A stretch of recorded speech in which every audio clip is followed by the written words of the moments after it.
Bem-vindos ao episódio 31 do podcast O Mundo a Seus Pés, da secção internacional do Expresso. Estamos em fevereiro de 2021 e há pelo menos um ano que os tailandeses saem à rua em protesto. Aquilo que começou como contestação estudantil ao governo do general Prayut Chan-o-cha evoluiu para incluir mais camadas da população e até exigências de reforma política, em particular da monarquia. Os manifestantes, que usam as redes sociais para se organizarem, exigem a dissolução do Parlamento, o fim da repressão e até uma nova Constituição. Num país que vive sob um regime autoritário e onde nos últimos 90 anos houve 13 golpes militares contra executivos democraticamente eleitos, a lei prevê o crime de lesa-majestade para aqueles que criticam o rei. Os tailandeses assistem com alguma perplexidade, depois de 70 anos com o anterior rei, Bhumibol Adulyadej, ao estilo de vida algo excêntrico do atual monarca, Maha Vajiralongkorn, que vive mais tempo na Baviera, na Alemanha, do que em Bangkok. Para ajudar-nos a compreender o que se passa neste país com mais de 60 milhões de habitantes, são nossos convidados a tailandesa Bencharsamy Rukravehiran, que também conhecemos como Mamiao e que é tradutora e professora, vive em Portugal desde outubro de 2020. Olá! Olá, bom dia, Pedro. E também é nosso convidado o professor Nuno Canas Mendes, do Instituto Superior de Ciências Sociais e Políticas, que se dedica a estudar assuntos do Sueste Asiático. Olá, Nuno. Olá, Pedro. Esta emissão tem a edição técnica do Ruben Tiago Pereira e o moderador sou eu, Pedro Cordeiro, editor da secção internacional.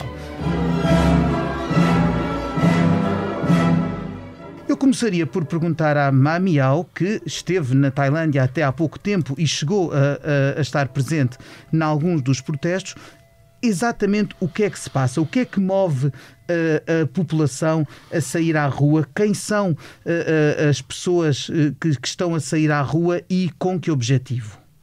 Sim, eu queria dizer que agora os protestos na Tailândia acontecem em dois espaços. Temos os protestos no espaço físico, que é o próprio na rua, e o espaço virtual. E tudo começou já tem conversado desde muitos anos, já desde o golpe de Estado em 2014. E temos reunidos no espaço virtual, no online, não é? Através da rede social, como diferentes plataformas como Facebook, Twitter, e agora até temos TikTok e Telegram também. É uma aglomeração na comunidade virtual que depois se transforma na manifestação na rua, no mundo real.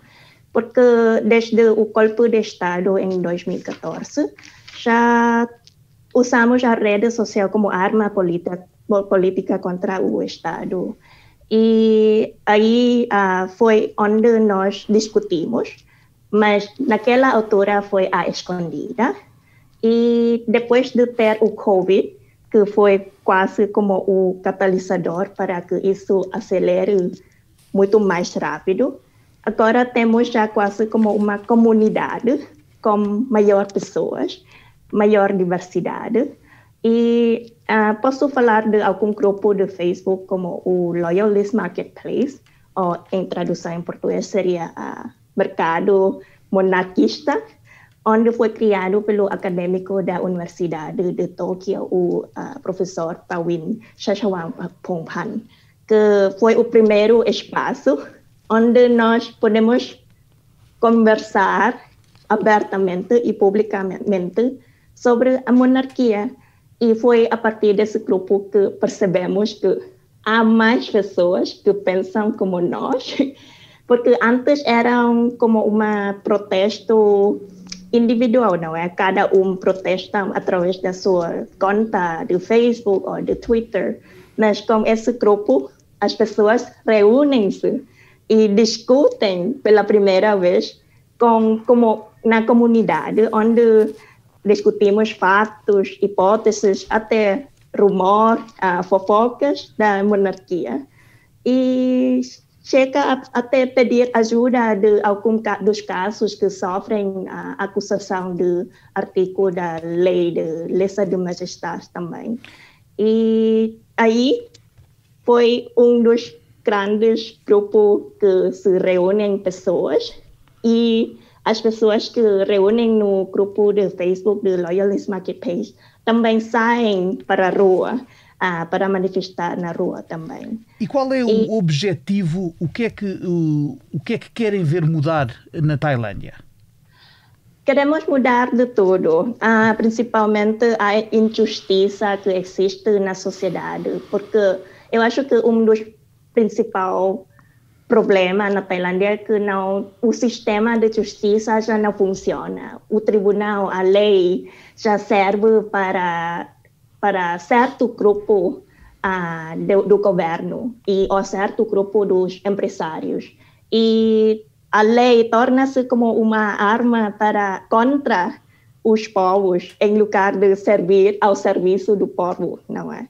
E tem maior desigualdade econômica na Tailândia. Eu noto muito bem, porque eu estou sempre a sair e voltar à Tailândia, e ao longo desse período, eu vejo maior desigualdade econômica e muito monopólio que está a acontecer na Tailândia em relação a algumas das infraestruturas no país, produtos da nossa vida diária, e questão também do direito humano. Essa manifestação não surgiu do nada. Desde o golpe de Estado, temos descendentes, nós somos descendentes, mas não podemos falar publicamente, porque os que falam publicamente tiveram de fugir aos estrangeiros, e muitos até foram mortos depois ao viver no exílio. E isso dá-nos medo de falar publicamente. E a rede social agora está a ajudar-nos, na forma anônima, a falar o que não pode falar. E até agora já não falamos na maneira anônima já. Falamos já como o nosso nome para denunciar o problema que tem no nosso país, percebe? Certíssimo. Nuno, vir-me agora para o Nuno para perguntar o seguinte. A lei, digamos, o regime da lei absoluta acabou há 90 anos, há quase 90 anos, há 89 anos, em 1932, na Tailândia. Desde então, assistiu-se a uma democratização que vai um pouco aos soluços, porque de cada vez, ou com muita frequência, há golpes militares que travam governos que tinham sido eleitos pela população e instituem anos de incerteza, de repressão, como o período que se vive agora desde 2014. Porquê é que a democracia na Tailândia não consegue vingar? Bom, a explicação, enfim, há várias explicações para esse facto, e de facto há uma oscilação ao longo de todo este período em que há, por um lado, pressões para uma democratização, por outro lado, uma dominação extremamente forte e arraigada dos militares. Ao longo destes 70 anos houve 12 golpes de Estado. A Revolução de 32, que acabou com a monarquia absoluta, foi uma aliança entre civis e militares. E a tensão tem sido exatamente entre esta ligação do rei aos civis e aos militares. Ou seja, o rei Bhumibol Rama IX teve, ao longo do seu reinado de 70 anos, este papel fundamental de figura tutelar, de alguém que é um garante da estabilidade. É preciso dizer que o rei subiu ao trono em 46 e, portanto, de 46 para diante viveu todo o período da Guerra Fria.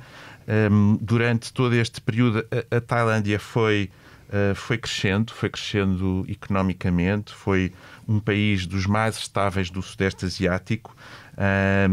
é importante dizer que esta estabilidade permitiu que tenha havido uma ascensão da classe média, que a classe média, embora não excessivamente expressiva para se impor politicamente, foi fazendo alguma pressão para uma maior democratização do país e, portanto, em certa medida, aquilo que está em causa, ou que foi estando em causa, foi sempre uma certa concepção do que era o nacionalismo, isto é, se realmente a nação pertencia aos pobres e ao príncipe, ou se a nação pertencia só à oligarquia. E esta tem sido uma das realidades mais marcantes da Tailândia destes últimos anos, isto é, o domínio da oligarquia. Portanto, a insatisfação que existe hoje em dia é uma insatisfação circunstanciada, mas que tem toda uma história para trás. Não é a primeira vez que há um movimento estudantil a vir para a rua, um movimento de jovens nos anos 70. Isso aconteceu, os estudantes vieram para a rua, pediram que o rei demitisse o governo militar que estava então em funções e, portanto, reforçou-se essa aliança civis-monarquia e, portanto, é neste diálogo de oscilação que andamos. Nos anos 90 há um novo golpe militar que interrompe uma fase anterior de democratização e, portanto, a nação pertencer a todos é sempre uma dúvida que está em cima da mesa. Em 2001 há um momento muito interessante e muito importante para a história atual da Tailândia, que é a realização das eleições em que o partido Pheu Thai de Thaksin chega ao poder e Thaksin vem introduzir aqui algumas novidades, nomeadamente a adoção de várias políticas inovadoras que atingiram as regiões mais pobres e mais rurais da Tailândia. Portanto, em certa medida, houve aqui um sinal de que o status quo poderia ser alterado. O Thaksin foi visto em determinada altura como pró-republicano ou como alguém que poderia desenvolver ou alimentar sentimentos republicanos. Por outro lado, ele não deixa de ser um homem que está na oligarquia, é um homem que controla os média, é um homem que teve, de facto, vitórias retumbantes na cena política. Bom, e de tal maneira se tornou incomodativo que acabou por ser derrubado com mais um golpe que aconteceu em 2006. A monarquia, mal ou bem, e apesar de Rama IX ter sido um garante da estabilidade e uma figura de referência, uma figura muito reverenciada pela sua população, não consegue prescindir, e isso tornou-se muito mais nítido e acentuado com a subida ao trono do seu filho em 2016, não conseguiu prescindir do apoio dos militares para garantir a sua permanência. Portanto, toda a história destes últimos anos da Tailândia é um processo negocial. A elite tradicional, os militares, dentro da elite tradicional, enfim, ou a acrescentar a elite tradicional, os homens de negócios. Há aqui um fator que eu acho que também é importante e que temos de considerar, até mesmo em relação aos movimentos estudantis, aos movimentos de jovens, que é o fator China, a importância que a China tem na Tailândia, e teve, mas tem sobretudo agora do ponto de vista dos negócios e do comércio e do investimento, e podemos falar disso mais adiante. Portanto, andamos sempre numa espécie de avanços e de recuos. Portanto, há um balão de oxigénio em 2011 com a candidatura e com o exercício de funções como chefe de governo da irmã de Thaksin, Yingluck Shinawatra. Exatamente.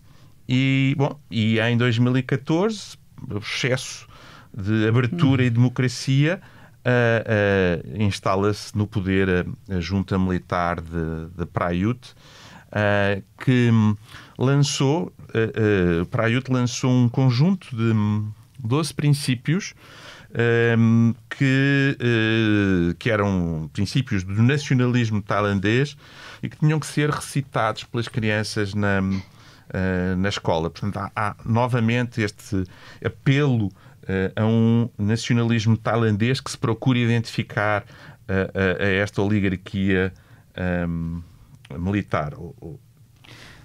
Em relação ao rei à sucessão, a ideia com que eu fico é que o rei Bhumibol Rama IX, que esteve no trono de 70 anos, a intervenção política, se alguma tinha, era com certeza discreta e que era reverenciado também como alguém que aparecia como um exemplo de sobriedade, digamos, de um comportamento acima de repreensão.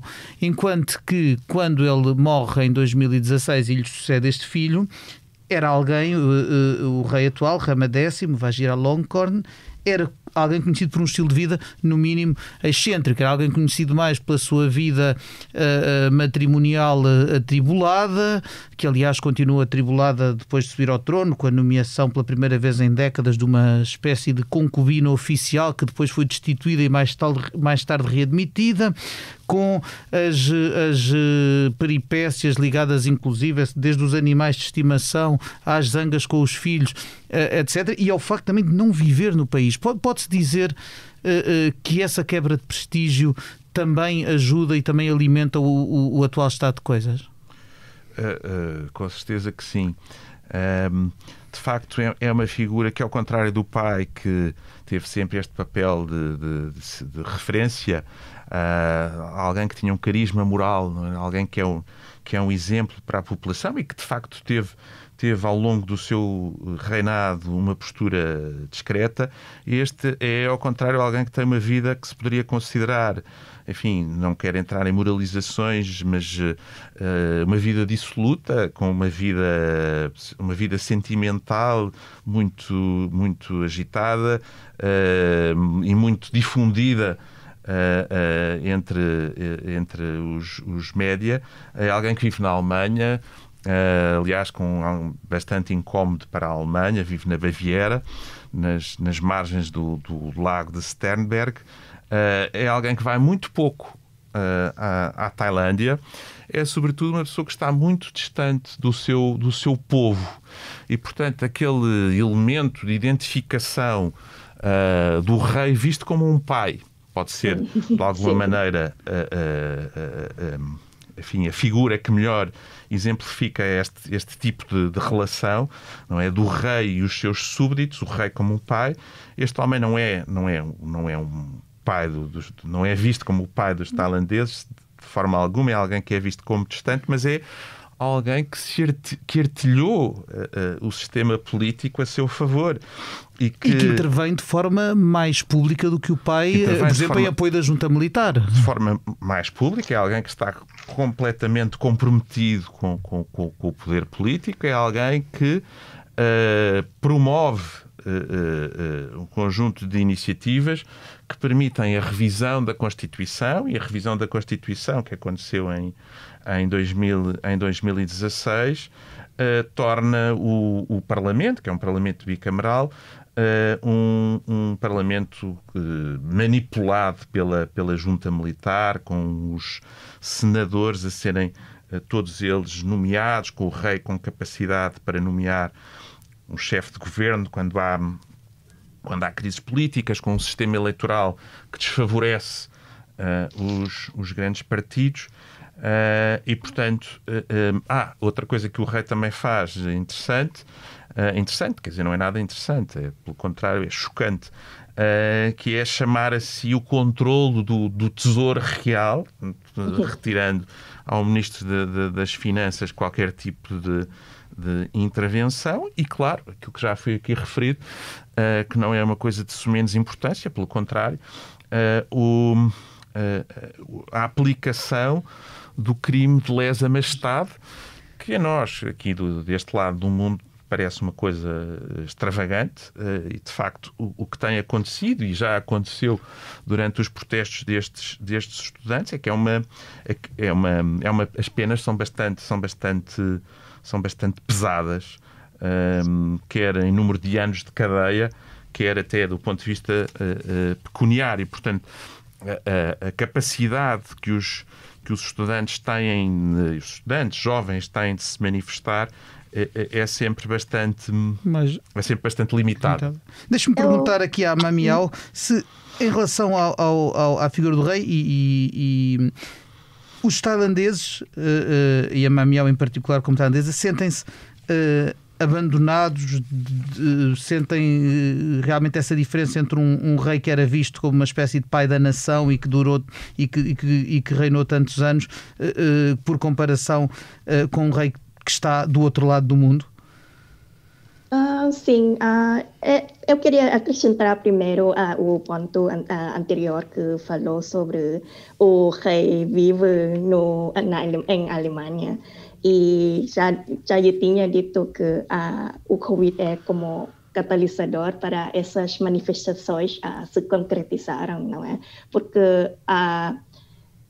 o facto de o rei não viver na Tailândia durante o período onde o povo está a passar dificuldade econômica faz com que muitos antigos apoiantes de monarquia até se tornam também os manifestantes pró-democracia e começam já a questionar certas coisas sobre a monarquia, se deve passar a reforma ou não. E em relação à sua questão sobre o rei como a figura do pai, é muito importante porque o governo da Tailândia trata o povo como se nós fôssemos crianças que temos de obedecer o que eles nos dizem. Tal como referiu muito bem o Nuno, sobre aquele de 12 princípios que as crianças têm de recitar. E são essas crianças que recitavam esses 12 princípios é que são os jovens que saem à rua agora.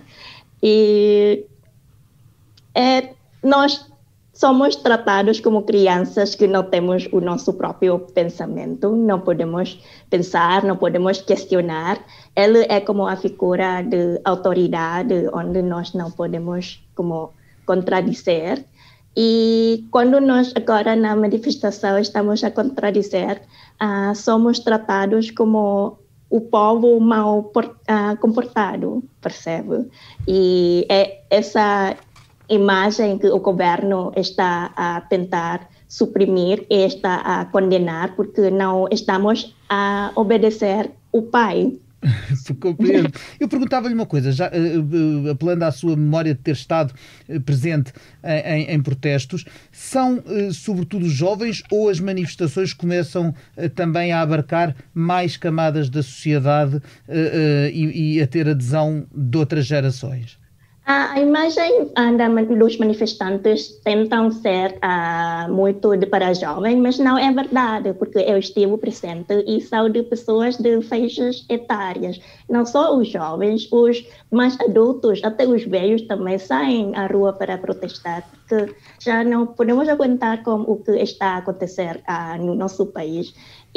Mas os jovens é que sobem mais ao palco para dar discurso e são uma imagem mais como destacantes, porque nunca vi na minha vida, nunca pensei na minha vida também de ver manifestantes tão jovens. Alguns ainda estão na escola secundária e as coisas que eles falam são as coisas que nós também identificamos, porque o controle que o governo tenta controlar-nos não acontece só na sociedade, só na política, mas já começou desde a educação. E os estudantes da escola secundária que saíram para protestar agora denunciam essa coisa que nós temos problema na educação tailandesa. E diga-me uma coisa, as manifestações concentram-se mais na capital, em Bangkok, ou também se espalham ao resto do país? Essa é a característica única deste movimento que está a acontecer agora, porque antes os protestos acontecem mais em Bangkok, em capital, mas agora com a rede social e como esse protesto não tem líderes, então agora os protestos tornam-se protestos pequenos em diferentes províncias também, e as pessoas que não são daquela região também podem participar através da rede social, da transmissão de mídia alternativa, através da plataforma de Facebook e de Twitter também. E agora temos protestos de diferentes espaços e de diferentes assuntos, porque cada área tem o seu problema e cada faixa etária sofre diferentes assuntos, não é? Temos assuntos de educação, gênero, mão de obra, classe social, até bebida alcoólica, como o uso do território do governo. Temos de diferentes assuntos e isso faz com que os protestos não se concentram só na capital, só num assunto. Não falamos só sobre a questão da monarquia, mas falamos de todos os problemas que estão relacionados com o governo e indiretamente também com a monarquia. Nuno, a Tailândia, como todos os países do mundo, foi afetada pela pandemia, embora proporcionalmente de uma forma que se poderia considerar branda, digamos assim. Num país com 66 milhões de habitantes, registram-se até ao dia em que estamos a gravar, cerca de 19 mil casos de Covid-19 e 77 mortes apenas, o que é muitíssimo menos, evidentemente, do que a maioria dos países europeus enfrenta de momento. Agora, também é preciso ver que é um país que, provavelmente, o que diz à maioria dos portugueses vê-no como um destino turístico. E, obviamente, que o turismo, mesmo para um país relativamente poupado ao coronavírus, do ponto de vista da saúde, não é do ponto de vista económico. O turismo é uma importante fonte de receita. Até que ponto é que esta pandemia e a situação que o mundo vive também pode afetar o evoluir dos acontecimentos na Tailândia? Bom, afetará sobretudo porque, enfim, havendo uma diminuição de receitas do turismo, haverá maior instabilidade social e, portanto, de alguma forma isso pode agudizar estas tensões que existem. Em todo caso, enfim, eu não estou muito otimista, não falo dos efeitos da pandemia, falo deste movimento, que é um movimento, enfim, não sei se já foi aqui falado ou não, mas por mim não foi, a questão daquela polarização entre camisas amarelas e camisas vermelhas. Agora tem marcado todo o século XXI na Tailândia, desde os tempos do táxi, não é? Exatamente. Agora, temos aqui alguns elementos que são interessantes e que é uma transnacionalização deste movimento e a ligação que tem a tal Team Milk Alliance com... É verdade, explica-nos o que é.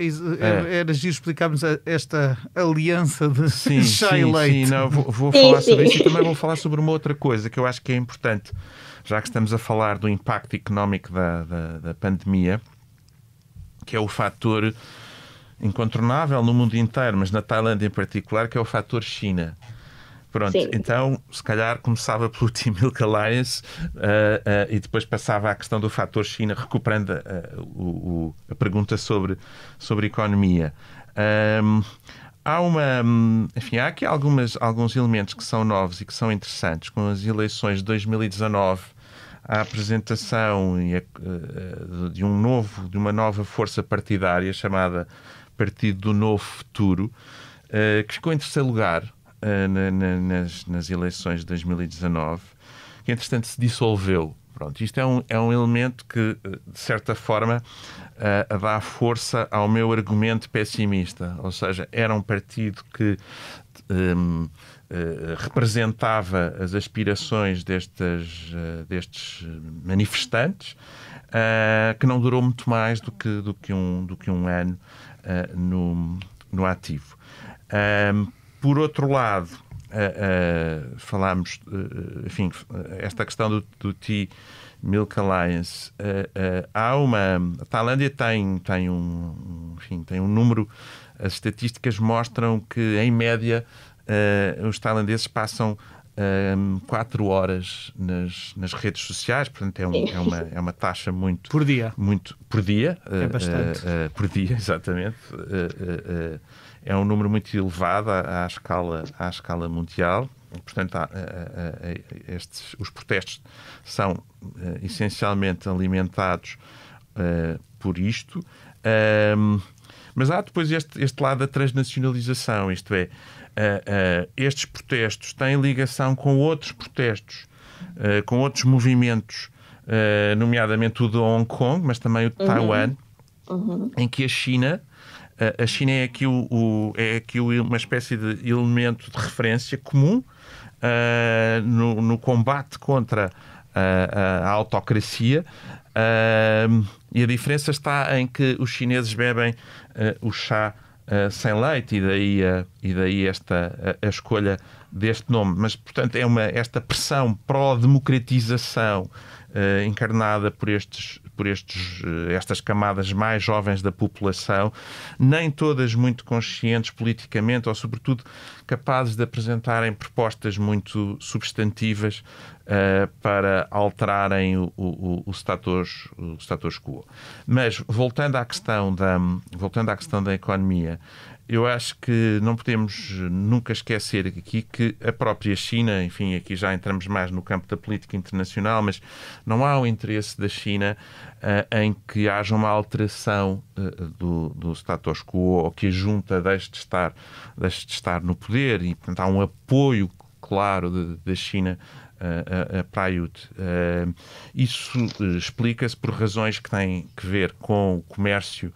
A China é o principal parceiro comercial da Tailândia desde 2014. A China é o principal investidor na Tailândia desde 2019.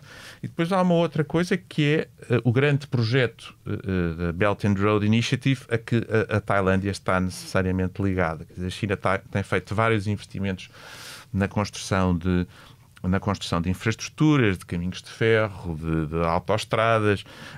Há a ideia de criar uma ligação ferroviária a Singapura, passando pela Tailândia.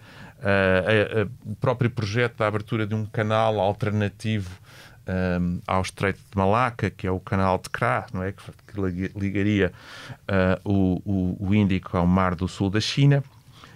Portanto, este interesse económico da China é desfavorável a estas reivindicações. Claro, a última coisa que Pequim precisa é de revoluções e protestos naquilo que considera ser a sua esfera de influência.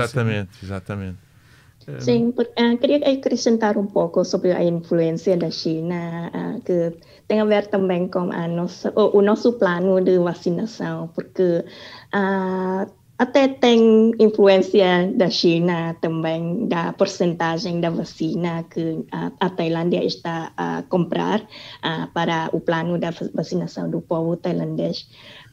Atualmente nós temos 21,5% de vacinas para o povo, mas 1,5% são vacinas da China também, e é um negócio, um acordo que faz entre a China e uma empresa que representa um monopólio na Tailândia. E esse acrescenta também o seu ponto da influência da China no nosso país. Sim. Sim, é mais um exemplo de como o longo braço chinês, digamos assim, se projeta, obviamente pelo mundo inteiro, mas em particular pela zona do Sueste Asiático. Vimos o que tem sido, o Nuno mencionava, o que tem sido os protestos e a repressão dos mesmos em Hong Kong, mesmo em Macau, embora uma escala mais pequena, os pronunciamentos do presidente Xi Jinping sobre Taiwan, por exemplo, e são tudo exemplos, e também, obviamente, na Tailândia, à Tailândia também chega essa influência. Qual é, Nuno e Mamião, posso dirigir a pergunta a um e a outro, que saída, com o tempo do podcast também se vai, já estamos perto do nosso limite de tempo, perguntava qual é a saída, que saídas é que se vêem para esta crise, se é que há alguma? Nuno. Bem, eu já, enfim, de certa forma já tomei aqui a minha posição quando disse que era pessimista. Todo caso, isso é que eu pergunto se há saída. Mas o que eu acho interessante e curioso é este pacifismo destas manifestações, o facto de eles serem imaginativos, não é? Lembro-me aqui daquela manifestação com os patos de borracha amarelos.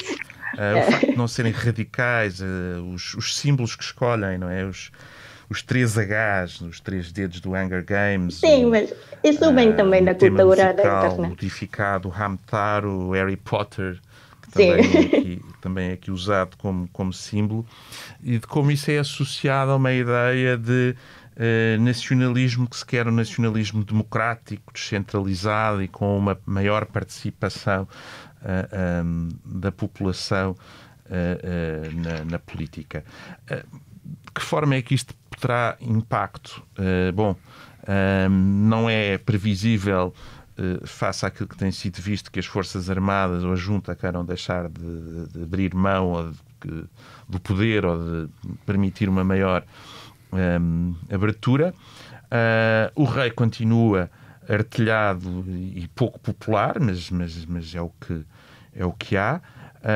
E, portanto, as minhas conclusões não são especialmente, como disse já, não são especialmente as mais auspiciosas, embora me pareça que este tipo de movimento deva ser seguido e acompanhado com bastante atenção, porque, em certa medida, o poder que estes jovens, este poder pouco radical e até pacífico, não é? O meio que é utilizado, as redes sociais, não pode ser ignorado, e é um fator de mobilização bastante importante. Aliás, veja-se o que tem acontecido também em Hong Kong, que é muito sintomático deste tipo de fenómeno. Sim. Aliás, no dia em que, no momento em que gravamos, está em curso, nas primeiras fases, um golpe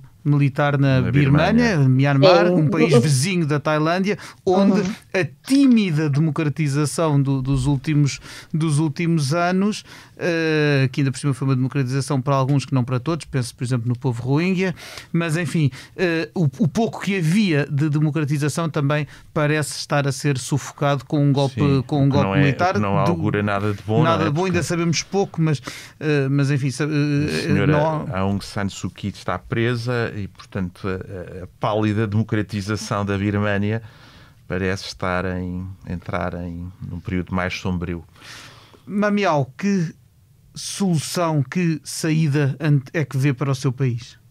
Eu acho que o governo deve ceder um pouco, deve ouvir as demandas que os manifestantes estão a apelar agora. As 3 demandas principais eu vejo como a saída dessa crise, não, se queremos dizer assim, dessa mudança que estamos a viver, que são deixar de aterrorizar o povo. O governo deve parar de utilizar a lei, a polícia, a autoridade como elementos para aterrorizar o povo, e deve parar já também com o uso do artigo de lesa majestade, e segundo, deve tentar emendar a Constituição, que não é nada justa, que é desenhada pela própria junta militar e deve dissolver o parlamento. O primeiro-ministro, general Prayut Chan-o-cha, deve demitir. E quanto à monarquia, eu acho que o próprio rei devia adaptar-se, devia modernizar-se para entrarmos em acordo, não é? Não podemos continuar a viver assim com essa desigualdade, essa injustiça na sociedade. E eu vejo as demandas dos manifestantes como a solução, se o governo e o rei vai nos ouvir. Sim. E é com esperanças de que realmente a crise se resolva e os tailandeses vejam melhores dias que vamos encerrar a nossa conversa, mas o episódio de O Mundo a Seus Pés não acaba sem eu dirigir a cada um dos convidados a pergunta que faço sempre a toda a gente que por aqui passa.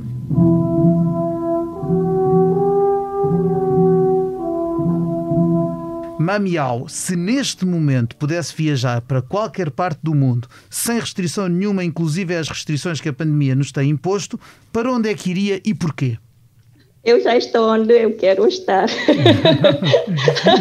Mesmo com o confinamento, eu gosto muito de Portugal e eu gosto também muito do processo da vossa democratização também. E acho que a Tailândia, um dia vamos chegar aonde vocês estão agora também. E é cá muito bem-vinda. Nuno, para onde é que viajaria? Bem, esta pandemia cortou-me dramaticamente a vontade de viajar, que é uma coisa muito aborrecida, porque eu sempre gostei muito de viajar e agora tenho muito pouca vontade. Por isso é que eu peço sempre para imaginarmos um cenário sem pandemia. Mas num cenário pós-pandemia, sim, eu acho que gostava, se calhar fazia um périplo, porque não conheço nenhum destes dois países e gostava de conhecer ambos, e até não são muito distantes um do outro. Gostava de ir à Turquia e à Rússia, por serem países de transição ou em que há uma aproximação à Europa, sendo países asiáticos. Portanto, são países em que as duas esta transição, esta ideia de transição está muito marcada e é claramente uma lacuna nas minhas viagens.